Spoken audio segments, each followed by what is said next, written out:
भगवान हर जगह है मौजूद, उसको दिखाई देता है। तो इस तरह का कन्फ्यूज़न, झूठ कभी उसके अंदर नहीं रहता। पूर्ण सत्य है तो पूर्णता ही में वो सदा जीता रहता है। और मान अपमान से परे होकर समाधि द्वारा समस्त जड़ संगम का परित्याग कर ब्रह्ममय हो जाता है। कहते हैं क्या करते हैं? समाधि द्वारा। अब समाधि है समत्व बुद्धि।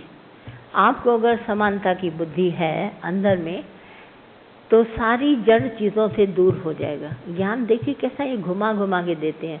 जड़ वस्तु में आपका शरीर अभिमान भी आ गया, ये भी जड़ है। कहते हैं अगर आप में समत्व योग है, समानता का योग है, हम सब एक है आत्मा करके, जब ऐसा आपका अंदर योग लगा अपनी आत्मा से तो सारी जड़ वस्तुओं से ध्यान आपका हट जाएगा। जितनी टोटल जड़ वस्तु, उसमें ये मेरा शरीर और मेरा ये मन जड़, बुद्धि जड़, मेरी इंद्रियां जड़, सब जड़ वस्तुओं से एक समत्व योग में इतनी शक्ति है कि आपका जड़ वस्तुओं से ध्यान हटा देगी। तभी तो कहते हैं, दादा बार बार कहते हैं समुद्र से सबक है, समुद्र से सबक है आत्मा जगत है।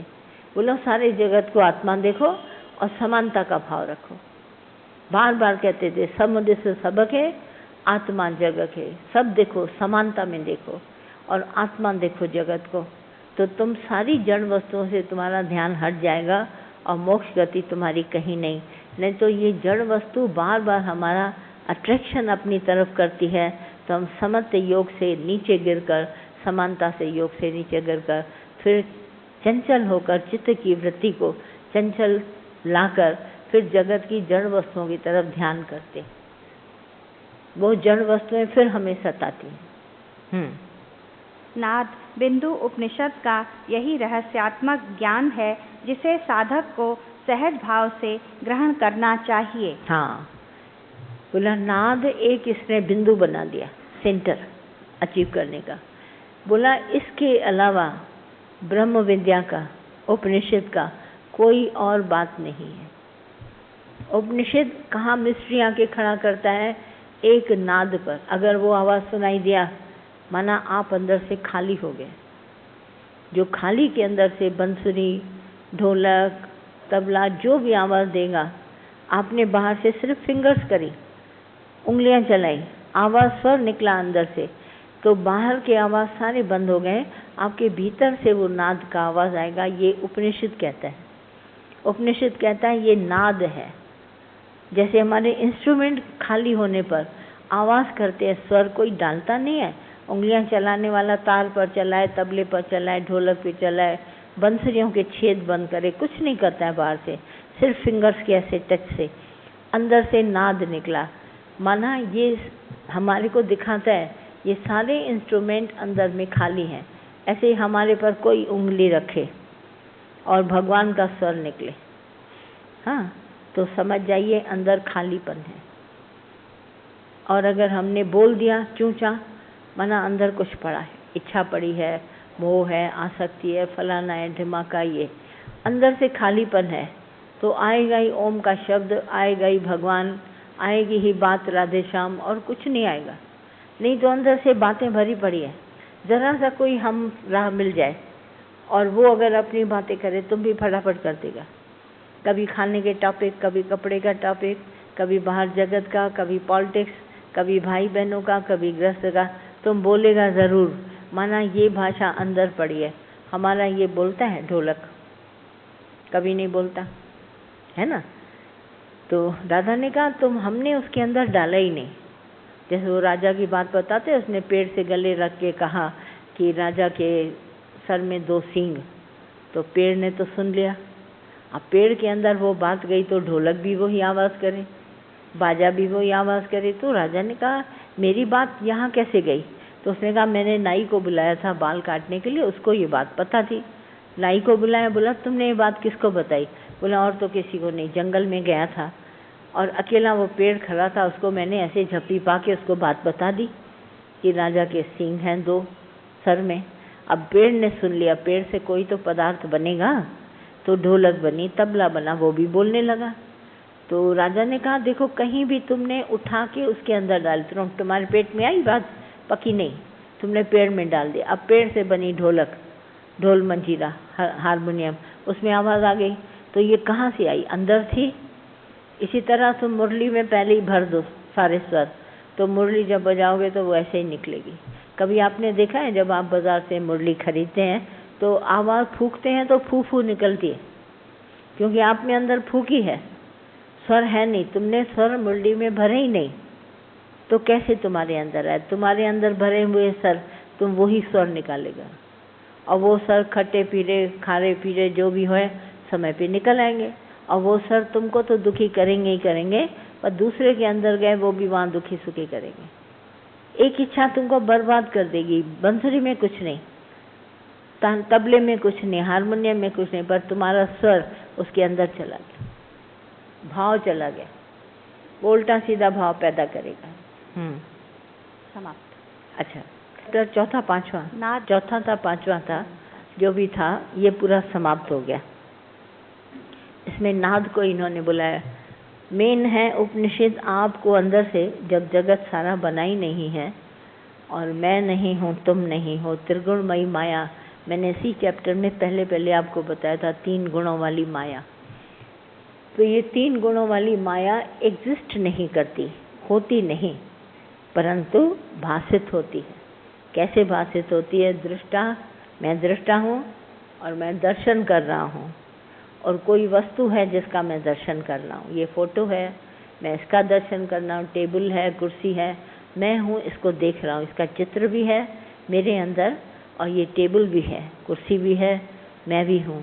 तो त्रिगुणमयी माया, दृष्टा, दर्शन और दृश्य, ये जगत में एग्जिस्ट करती है अज्ञानी को, क्योंकि मैं दृष्टा हूँ, मैं देखने वाला हूँ, तो और वो वस्तु है और बीच में उसका चित्र है बना हुआ, तो ये त्रिगुणमयी माया एग्जिस्ट करती हुई हमको नज़र आती है, परंतु होती नहीं।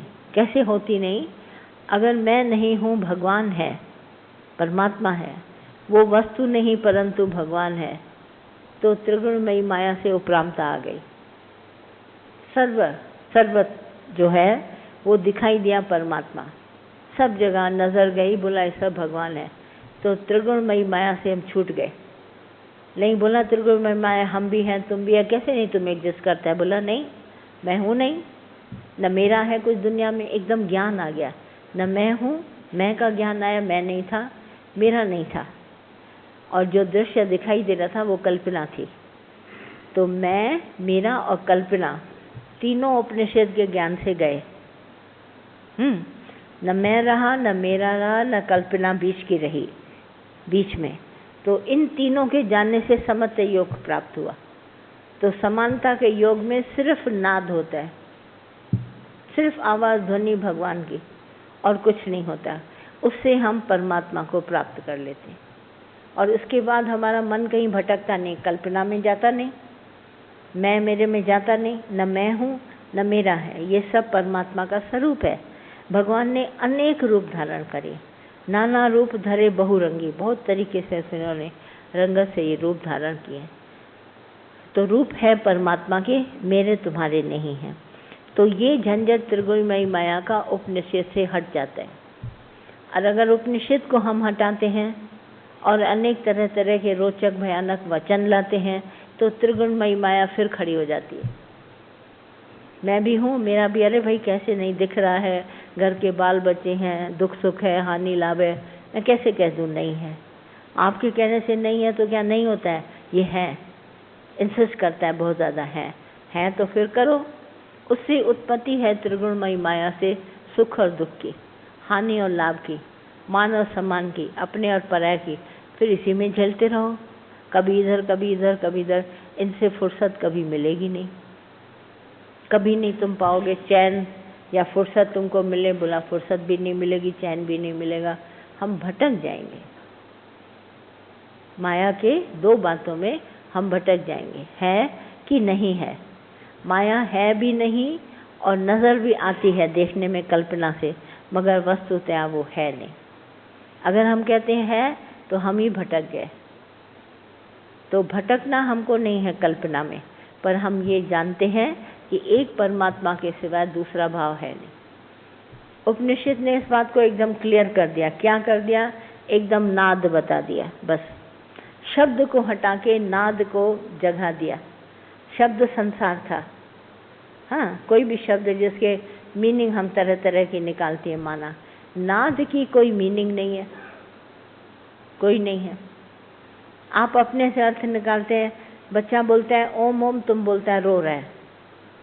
फिर ओम ओम हंसने में भी उसका निकलता है खा खा करके, वही नाद कहते हैं हंस रहा है। ये तुम्हारी मीनिंग है, हंसना और रोना, चीखना चिल्लाना, आना और जाना, बाकी ये नाद है। ओम की ध्वनि है सब में। इसी तरह चाहे हम लोग बड़े भी हो गए, शब्द बहुत बोलते हैं, ये बोलेंगे तरह तरह, क्योंकि हम लोगों ने इतनी भाषा एडवांस, जिसको हम लोग बोलते हैं, हम लोग एडवांस हो गए। उसने ये बात बोली, उसने ये बात बोली, तो मैं भी उसको रिपीट करता हूँ।